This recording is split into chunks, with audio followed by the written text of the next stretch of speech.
अस्सलाम वालेकुम व्यूअर्स, क्या हाल है आपका। उम्मीद है आप ठीक होंगे, मज़े में होंगे। दोस्तों आज ओमान में आया हुआ था, यहाँ मस्कत में बैठा हूँ। पीछे आप देख सकते हैं आई लव ओमान का साइन है। और मेरे साथ है फ़रूख गिलानी साहब कि यहाँ पे रहते हैं ओमान में 10 साल से। और उसके अलावा इनका रिसेंटली जो है वो बिज़नेस है, इमिग्रेशन के हवाले से ये वीडियो बनाते हैं।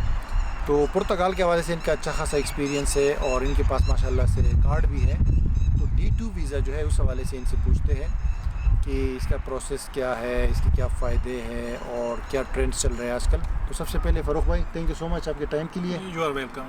तो फ़रूख भाई सबसे पहले ये बताएं कि यार ये D2 वीज़ा किस हवाले से, इसका थोड़ा बैकग्राउंड बता दें हमारी ऑडियंस को। जी वली भाई, ये D2 वीज़ा जो है ना, ये पुर्तगाल का वीज़ा है और ये लॉन्ग टर्म वीज़ा है। ओके। डी कैटेगरी जितनी यूरोप के अंदर होती है हाँ।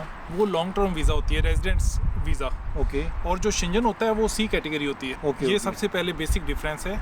और डी के अंदर फिर डिफरेंट वीज़ाज होते हैं। उनमें से ये जो आज की वीडियो है ये D2 के मुतालिक है। ओके। D2 वीज़ा जो पुर्तगाल का है वो बिजनेसमैन के लिए है, ओके। एंटरप्रेन्योर के लिए है कि एक आप कंपनी बनाते हो, अपना बिजनेस वहाँ पे रजिस्टर्ड करते हो और उसकी बेस पे एम्बेसी आपको वीज़ा देती है। और ये वीज़ा कितनी ड्यूरेशन का है, डिटेल क्या है, वो हम आगे नेक्स्ट कवर करेंगे। ओके। ओके। तो अच्छा, इनके डी वीज़े होते हैं, जैसे D2 है तो D7 भी है, उसका पैसिव इनकम के हवाले से होता है। D8 डिजिटल नोमैड वीज़ा है। तो यूरोप में चूंकि पुर्तगाल एक शेंगन कंट्री है, यूरोपियन यूनियन का कंट्री है, तो यूरोपियन यूनियन में एंट्री के लिए आपके ख्याल में इस वक्त सबसे बेस्ट वीज़ा कौन सा है? देखें, मैं ऑलमोस्ट सारे यूरोपियन कंट्रीज में जा चुका हूँ और मुझे इन्फॉर्मेशन भी है। डिफरेंट इमिग्रेशन लॉयर से मेरी मीटिंग्स हो चुकी हैं। इस वक्त जो बेस्ट है यूरोप के अंदर क्विक प्रोसेस जो है वो पुर्तगाल का है। अच्छा, और पुर्तगाल में कौन सा वीज़ा, D2 के ऊपर हम बात कर रहे हैं, तो आपके ख्याल में D2 ही बेस्ट वीज़ा है? देखें, D2 बेस्ट वीज़ा है। मैंने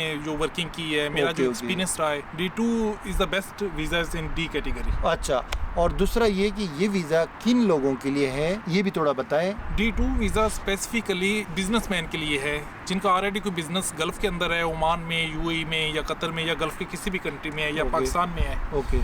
तो वो मूव होना चाहते हैं, माइग्रेट करना चाहते हैं, तो ये वीज़ा स्पेशली उनके लिए है। और ये बिजनेस लोगों को अप्लाई करना चाहिए, ये राइट? बिजनेस को भी करना चाहिए, लेकिन इंडिविजुअल भी कर सकता है अगर उसकी प्रोफाइल और उसका एक्सपीरियंस और चीज़ें अच्छी या उसके अच्छा, नाम पे जो इसमें business है, तो इसके फ़ायदे क्या है आप ये बताएं। वीज़ा आपने ये कार्ड लिया हुआ है, ये हम आपको कार्ड दिखाते हैं दूर से, क्योंकि अगर करीब से करेंगे तो हाँ, फिर नहीं। इनकी पर्सनल इन्फॉर्मेशन आ जाएगी। लेकिन ये मैं देख चुका हूँ, इनके पास ये D2 वीज़ा का आपने कार्ड लिया है, जी, right, as a D2 businessman. और इस कार्ड को आप कह रहे हैं कि 2 साल ऑलरेडी हो चुके हैं। जी, इसको तो ऑलमोस्ट आप हमारे लिए सबसे बड़े एग्जाम्पल हो और सबसे रियल एक वो हो कि आपने प्रैक्टिकली ये किया हुआ है। तो आपसे बेहतर मेरे ख्याल से कोई बंदा नहीं हो सकता जिससे इस हवाले से इंटरव्यू किया जाए।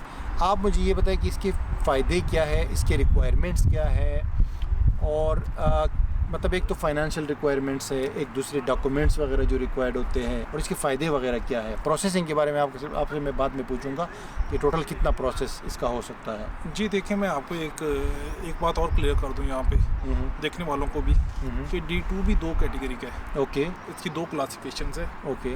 2 टाइप्स का है। ओके। ओके। एक जो मैंने लिया था D2 वो और चीज़ है। ओके। वो है एक उनकी बॉडी है पुर्तगाल में, ओके। Startup body.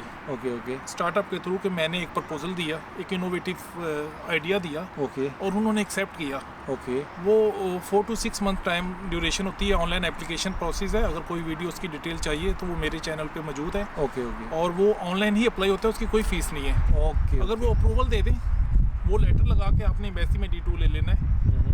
कोई और डॉक्यूमेंट्स लगाने की ज़रूरत नहीं है, चीज़ें लगाने की ज़रूरत नहीं है। इवन कि मैंने जब ये वीज़ा लिया उस वक्त मेरे पास पुर्तगाल का NIF नंबर, जो टैक्स नंबर होता है, वो भी नहीं था। ओके। ओके। ठीक है, मेरी कंपनी भी वहाँ पे नहीं थी, कुछ भी नहीं था। तो मैंने वो सिर्फ तो हर कोई नहीं कर सकता, हर कोई नहीं कर सकता। उनकी रिक्वायरमेंट्स है, चीज़ें वो बड़े टफ है। तो ये जो नॉर्मल जो ये वाला है ना, ये जो D2 बिजनेस वाला है, सेकंड ऑप्शन ये है कि आप एक कंपनी बना लें वहाँ पे। ओके। वो एक्टिव होनी चाहिए।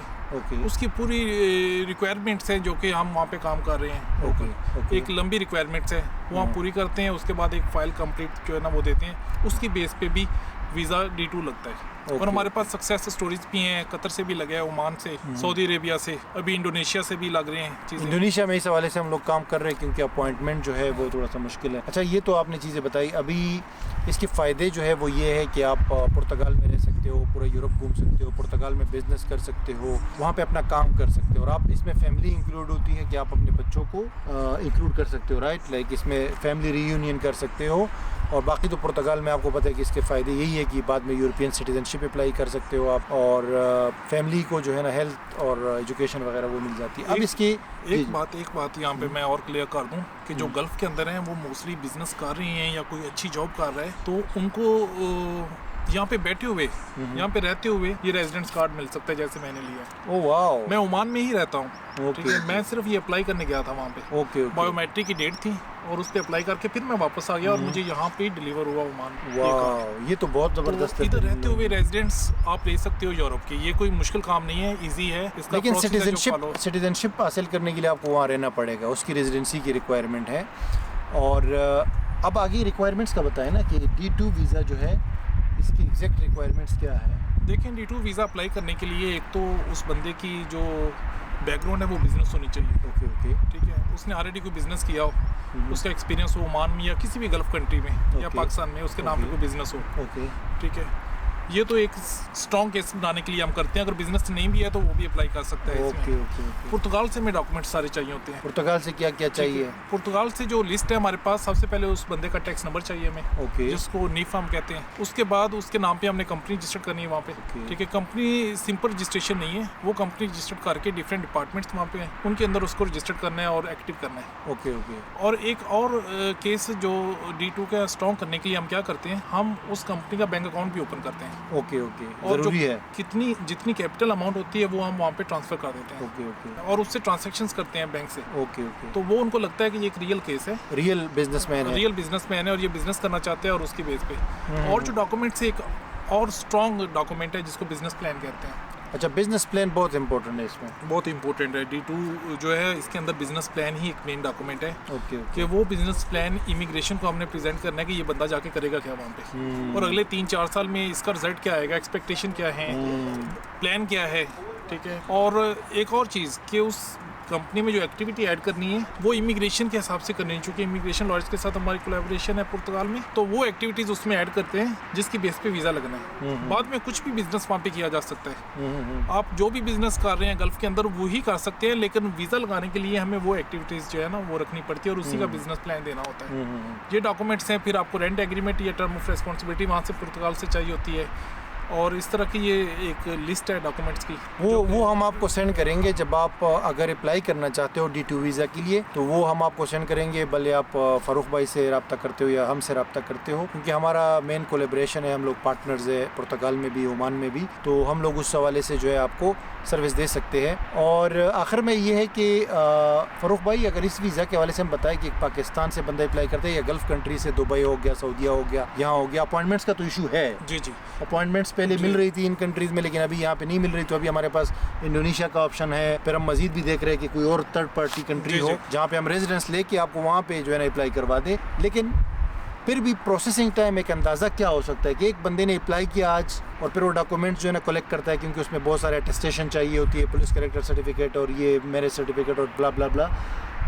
एंड रिज़ल्ट जो है ना जब उसके हाथ में कार्ड आ जाएगा पुर्तगाल में, तो ये पूरे प्रोसेस में आपके ख्याल में कितना टाइम इस वक्त लगेगा, या आगे या 2-3 महीने आने वाले महीनों में कितना टाइम लग सकता है? इसका आंसर करने से पहले मैं एक छोटी सी चीज़, जैसा आपने मेंशन किया अपॉइंटमेंट का, ओमान से भी शुरू में हमने वीज़े लिए, क्योंकि ओमान में एम्बेसी नहीं है, सऊदीया जो है ना वैसे ही इसको डील करते, तो वहाँ से हमने वीज़ाज़ लिए, अपॉइंटमेंट्स उस वक्त अवेलेबल थी। फिर उसके बाद हम कतर से कुछ वीज़ाज़ लिए, और उसके बाद कतर में भी अभी नहीं मेरे, UAE से पहले ही बंद हो गई थी, तो इन कंट्रीज़ में अब हमें ये अपॉइंटमेंट का इशू आ रहा है। तो इसलिए हमने जो है ना कोलैबोरेशन करके आपके साथ, तो इंडोनेशिया से काम जो है ना क्लाइंट्स का, इंडोनेशिया में वाफर मकदार में अवेलेबल अवेलेबल है। इंडोनेशिया पे हमारी एक वीडियो आएगी, उसमें हम डिस्कस करेंगे। हम डिस्कस करेंगे सर। ठीक है, तो अभी जो क्वेश्चन आपने किया वो प्रोसेसिंग टाइम की Processing कितना time के एस्टिमेटेड प्रोसेसिंग टाइम हो सकता देखें, है? एक तो अपॉइंटमेंट हमने लेनी है, ओके उसका भी तरीकेकार इंडोनेशिया में अपॉइंटमेंट लेने का जो कि हम ओके ओके लेके देंगे। ओके उसके बाद उस अपॉइंटमेंट पे, वो अपॉइंटमेंट अगर हम आज ले रहे हैं ना, वो 3 महीने बाद के हम लेते हैं। ओके ओके ठीक है, वो जो 3 मंथ है उसके अंदर हम पुर्तगाल से जितने डॉक्यूमेंट्स चाहिए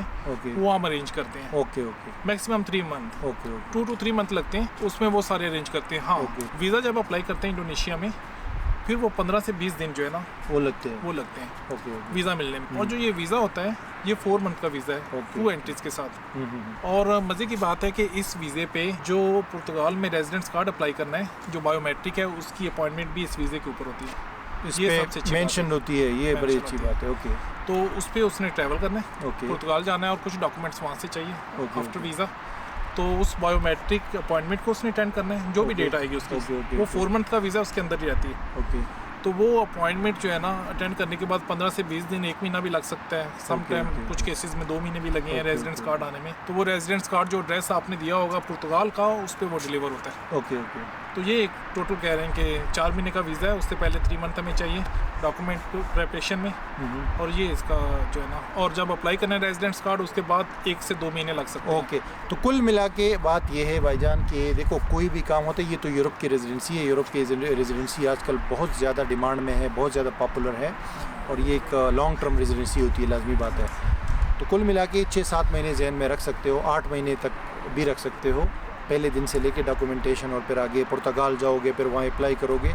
तो लेकिन जब कोई भी काम आप स्टार्ट करते हो तो लाजमी बात है, आराम आराम से उसमें फिर आप प्रोग्रेस करते हो, और एंड में इसका रिज़ल्ट निकलता है, राइट। तो 6-7 महीने जहन में रख लो आप लोग, अगर इसको अप्लाई करते हो।